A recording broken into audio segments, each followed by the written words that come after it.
So here's the thing. I'm just gonna rip this off like a band-aid. Just rip, gotcha. So what did we watch last night? All right, last night we actually saw a movie that a lot of people have been telling us to go see, and it was one of the things that a lot of people were disappointed that we did not put it on our best of list or worst of list. Either way, they were just unhappy we did not mention it at all. We actually went and saw Get Out last night. Mm-hmm.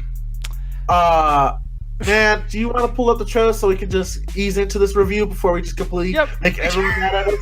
Hey, that's the exact face he's making at me towards my opinion right now. I just did wish that it stayed a horror movie, because once it goes into a sci-fi film, the end, you're like, oh, this is what's actually happening. You're like, Yeah. I've watched it probably 4 times.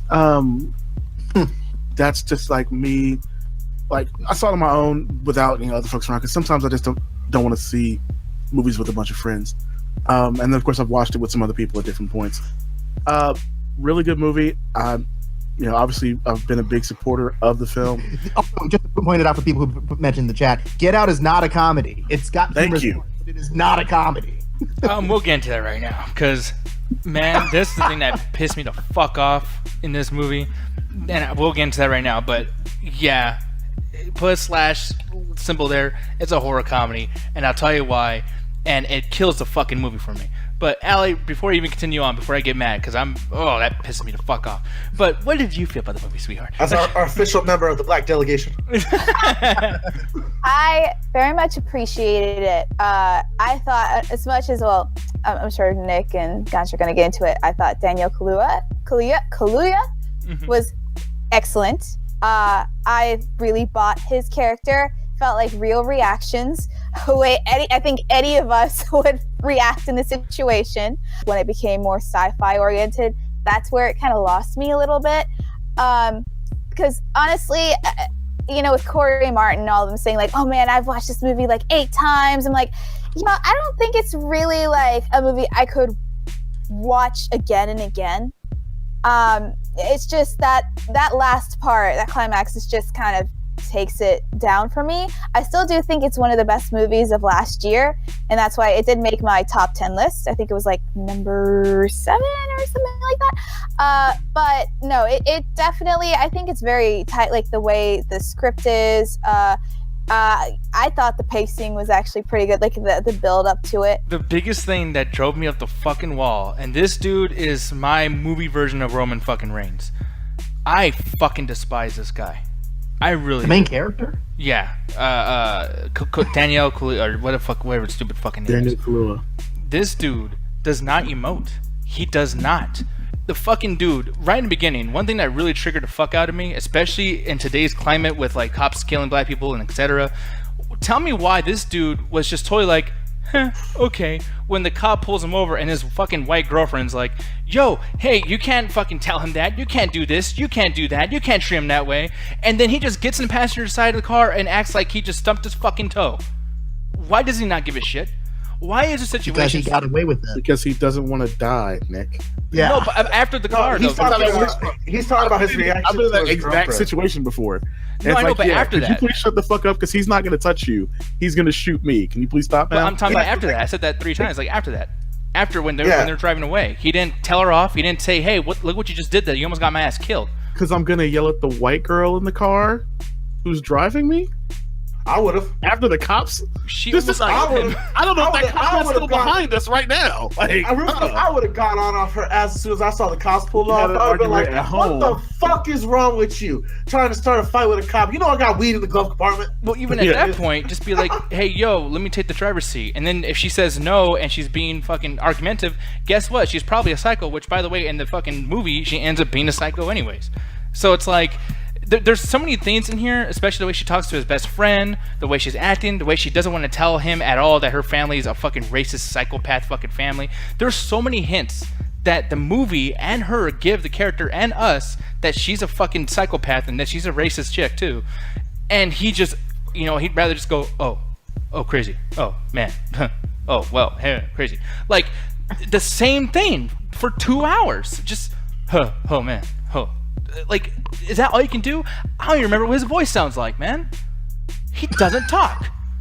Like, You know what? Nick, you're people are like you're exaggerating, but I honestly agree with you. Like the character himself, like I really did not see that much emotive from him, even when he was reacting to some of the elements. Because me and 90s actually talked about this earlier, who was one of our old co-hosts, because he's always wanted to watch the movie. He wanted to know our opinions on it, and I was talking to him earlier, and he kind of agreed with me that the dude has like these two kind of sets of emotion. He's got like, oh, this is kind of weird, smile, and then he's got like, ha ha, ha, smiles.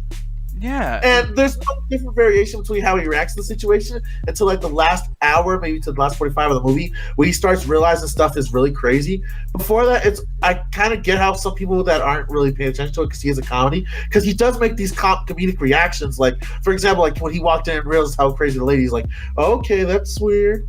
And you get like little moments of that, but they're not all throughout the film. Most of the time, he's just smiling and letting stuff happen to him, and the other characters around him are reacting. But like one thing that really bothered me about this character as well is people, and Ali said this as well when we were talking about it last night. It's like, this is an awkward situation. That's how we would act as well. But it's like, okay, you're saying that, but if it's a realistic situation, nobody would still fucking be in his house. Like, you know, it's always a big stereotypical joke when there's white people in a horror movie, and it's like, yo, if it was a black person, they'd get the fuck out of there. Why didn't he get the fuck out of here? Like, I felt like the metaphors were a little too obvious for me, to the point that it kind of turned me off a little bit. mm-hmm. I mean, I wanted more subtle and more like thought-provoking, that we had a conversation that we realized, oh, that was what the metaphor was. A lot of this felt like really on the nose, but I kind of get that that's probably what Jordan Peele was getting at, because wasn't this movie also to appeal to white audience and teach them like, this is kind of like how we perceive this white liberal like fake DC culture as? I mean, I don't know if that's the case. Like I said, I don't want to speak for anybody. You know what I mean? As far as like, Well, I was asking, Ali and Ruthless mostly for that question. I mean, a lot of what he was doing is for that point, is to kind of show, to put to the forefront of their mind, that liberal racism that they don't quote unquote realize that they're doing, kind of situation. So you kind of have to beat people over the head a little bit, or else they don't recognize stuff. leading to the ending was badass, and I'm mad about that too. But we'll get to that. But like one thing, and because it's bridging metaphors back to the ending, because the last metaphor of the movie was basically like when the cop car showed up, and even though he needs a cop, he needs someone to help him. The thing is, he's black, so him with his hands around a white girl's throat, it's like he's a bad guy. Like the cop car came up, and he was like, fuck, I gotta put my hands up right now, even though I need this motherfucker's help. Like, you know what I mean? And I think that was like a pretty cool metaphor to do. And it would have been great if something like it was one last bad guy, the big boss, a white cop. That would have been, and I think that was the alternate ending. Apparently, I didn't watch the alternate ending. But no, that is the alternate ending. I kind of wish they went with it. No, they would have, and they should have, because if they would have went with that ending, then you just told your story, like the whole reason why you're making this movie, and the dialogue that you're bringing up and everything, and the metaphors. That you finished it, you know what I mean? Like, this is why a white person should watch the movie. But instead, it was his friend who's been making jokes the whole fucking movie, and you're gonna end it off with like, TSA, motherfucker, yeah, I'm awesome, yeah, I helped you, yeah. I'm like, dude, this is not a Samuel L. Jackson fucking like Snakes on a Plane thing. Like, this is a serious fucking movie, and you can't stop with the fucking jokes. Like, it's ridiculous. Like, shut the fuck up with the jokes. There's a part where she calls him after she already captured the boyfriend, and he should be worried as his best friend. Like, dude, is my fucking friend dead? Like, what's going on? And while she's talking to him all weird, pretty much making it obvious that she killed him or whatever the fuck, or has him somewhere, he's putting the phone on mute and going like, oh man, this crazy white bitch, man, she fucking nuts, man, oh shit, fucking crazy. Anyways, mute call. Alright, grab pen and paper. Alright, write something down. Man, bitch, you about to say something crazy, girl. You about to say something crazy. Unmute call. What the fuck was that shit? Like, he was saying everything that he was doing physically with his mouth. I think that like was it got explained to me was he was supposed to represent the audience. Like, you witnessing this, and he's supposed to be the guy on screen reacting to that. But that doesn't really hold weight, because he has a actual effect on the storyline and the end of the film. If he was just one of those observational characters, he wouldn't have such a, I guess, a main focus with the ending. When I found out it was actually his friend, I was like, okay, yeah, all right. Like, it's satisfying. Like, okay, he got out of that situation. So I like the more happy ending, that he made it through everything. He didn't just die. What I would have done, like, honestly, I would have had the original cop show up if it wasn't going to be his friend. I would have had the original cop that stopped him show up. He's like, oh fuck, I'm dead, and then have that guy save him. But regardless, you have his That'd be friend. very Joyner Lucasy, in my opinion, though. Like, Yeah. the one thing that I really hate about this character a lot too is that I actually would have preferred if the best friend got with the girlfriend, because he had way much more chemistry with her than this fucking dude did. When he's talking to his girlfriend, I'm like, in order to get this whole idea of like, you know what, I'll deal with your racism, I'll deal with your crazy ass family because I love you so much. You got to make sure to show me that, you know what, your bond is strong enough that you'll put up with that shit. That you know, whether, I mean, show her really naked and focus on her ass, or show her money, or show how funny she is, something. Same with him, just show something that's just like, it makes sense that you guys should be together.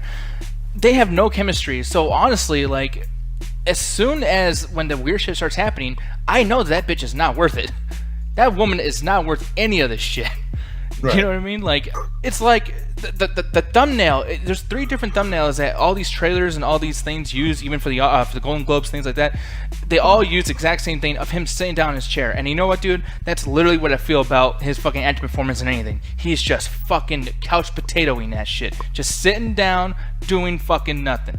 In the Black Mirror, he's riding a bike for a fucking 45 minutes, riding an exercise bike. I'm watching a motherfucker exercise for fucking an hour. Like, and I know I'm getting loud and everything, but I'm really fucking mad because this fucking dude sucks. And it's like, I'm gonna keep seeing him. I'm gonna see him all over the fucking place because everyone likes him. The guy who doesn't speak, like, I mean, he says 2 words per fucking sentence, and that's it. It's terrible. And he's making a shit ton of money, and the movie, you know, it's just, yeah, this movie, I'm sorry, but it's an avoided. I'm not gonna say fuck it. It's close. It's so close to a fuck it. Right. But the reason why is, and like you were gonna probably bring it up soon too, is the death scenes when he was fucking up the family. It was pretty cool. Yeah. Dude, he straight curb stops the brother of the house. I wish they showed it. I give it a rent or a streaming, honestly. I'm not gonna say avoid it or as a fuck you. Honestly, it's a horror movie, so it's supposed to have a lot of those boring scenes to give you hype and build tension. So when something does happen, it gives you a jump scare or it gives you a nice moment of like, oh my god, I can't believe that happened. But a lot of it felt very slow paced for this unnecessary. Like, I felt like it was slow paced just to get like a lot of these metaphors around it, so you kind of get it more. And I felt like that kind of slowed down the movie a lot because it was just so overt in my face that I kind of just couldn't get what the story was trying to tell me. I just love watching movies and Nick just freaks out over like how terrible he thinks it is. Florida Project was one of the best. Like, not because it was a great movie, but the ending. Just listening to this motherfucker react to the ending. Oh It's just, God. it made it better. He goes from like 1 to freaking 100. Like, he's like, oh yeah, I really like Florida Project, but man, that ending, I can't stand that freaking ending. Like, God, I'm like, what the hell? Like, no.